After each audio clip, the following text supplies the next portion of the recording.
వాస్తవానికి ఈ సంవత్సరం కృష్ణాలో ఎన్ని నీళ్లు వచ్చినాయి? 1010 టీఎంసీల నీళ్లు కృష్ణా నదిలో వచ్చినాయి. సరే, మనము టెంపరీగా అడహక్క చేసుకున్న అరేంజ్మెంట్ ప్రకారంగా 6634 ప్రకారంగా ఆంధ్రప్రదేశ్కు 666 టీఎంసీల నీళ్లు రావాలి. కానీ ఆంధ్రప్రదేశ్ ఇప్పటికే 657 వాడేసింది. 666లో 657 టీఎంసీలు వాడింది. ఇక ఆంధ్రప్రదేశ్కు ఉన్న హక్కు ఎంత? ఇంకా 9, కేవలం 9 టీఎంసీలే. కానీ ఇవాళ కూడా సాగర్ కుడి కాలువలో 10,000 క్యూసెక్కులు పోతున్నాయి, ముచ్చమర్రిలో పోతున్నాయి, పోతిరెడ్డిపాడులో పోతున్నాయి. మరి నీకేం కావాలి? రేపు తెలంగాణకి ఎట్లా? తెలంగాణకి ఎంత రావాలి? ఆ రేషియో ప్రకారం 34 ప్రకారం చూసినా కూడా 343 టీఎంసీల నీళ్లు తెలంగాణకు రావాలి. కానీ ఈ రోజుకు తెలంగాణ వాడుకున్నది ఎంత అంటే 220 టీఎంసీలు మాత్రమే, 220. ఇంకెంత రావాలి తెలంగాణకు? 123 టీఎంసీలు రావాలి. 123 టీఎంసీలు తెలంగాణకు రావాలి, ఆంధ్రాకు రావాల్సింది 9.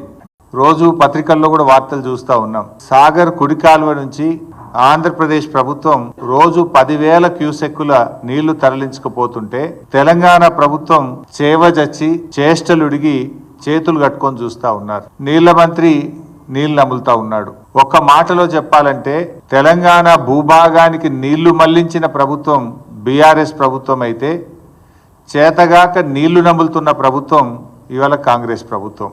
3 నెలలుగా సాగర్ కుడి కాలువ నుంచి రోజు 10,000 క్యూసెక్కులు పోతా ఉన్నాయి. మరి ముఖ్యమంత్రి గారు, నీటిపారుదల శాఖ మంత్రి గారు బెల్లం కొట్టిన రాయిలాగా చలనం లేకుండా ఎందుకు పడి ఉన్నారు? కృష్ణా జలాల్లో తాత్కాలిక ఒప్పందం ప్రకారం, సరే గతంలో మమ్మల్ని విమర్శించారు, మీరు కూడా మొన్న పోయి అదే ఒప్పందం చేసుకొని వచ్చిండ్రు. తాత్కాలిక ఒప్పందం ప్రకారంగా ఆంధ్రప్రదేశ్ వాటా 512 టీఎంసీలు. కానీ ఇప్పటికే ఆంధ్రప్రదేశ్ 600. రైతుల పంటలు కాపాడాలంటే తక్షణమే కేంద్ర ప్రభుత్వం మీద ఒత్తిడి తేవాలి. ఆంధ్రప్రదేశ్ కు నీటి వాడకాన్ని బంద్ చేయించాలి. కేఆర్ఎంబి ఆఫీస్ ముందు ధర్నా చేద్దాం పా, మేము కూడా వస్తాం. పోదాంపా ఢిల్లీలో కేంద్ర జలశక్తి మంత్రి కార్యాలయం ముందు ధర్నా చేద్దాం. మీకు చేత కాకపోతే మీ అమ్మడ మేము కూడా వస్తాం, పోయి చేద్దాంపా. ప్రధానమంత్రి కార్యాలయం ముందు చేద్దామా? పోదాంపా. అఖిల పక్షాన్ని తీసుకొని పోండి. అంటే ఏం మిమ్మల్ని గెలిపించి పంటలు ఎండబట్టడానిక? రేపు వేసవి కాలంలో త్రాగునీటికి ప్రజలు ఇబ్బంది పెట్టడానిక? ఇప్పటికైనా ఆంధ్రప్రదేశ్ మిగిలింది 9 టీఎంసీలే, రావాల్సింది మనకు 123, ఉన్నది 100. ఇప్పటికైనా ఏం చేయాలి?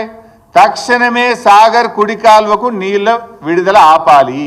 ముచ్చెమర్రి నుంచి నీటిలను ఇంకా తోడుతున్నారు, దాన్ని వెంటనే ఆపాలి. పోతిరెడ్డిపాడు ద్వారా ఇంకా నీళ్లు తరలిస్తున్నారు, దాన్ని వెంటనే ఆపాలి.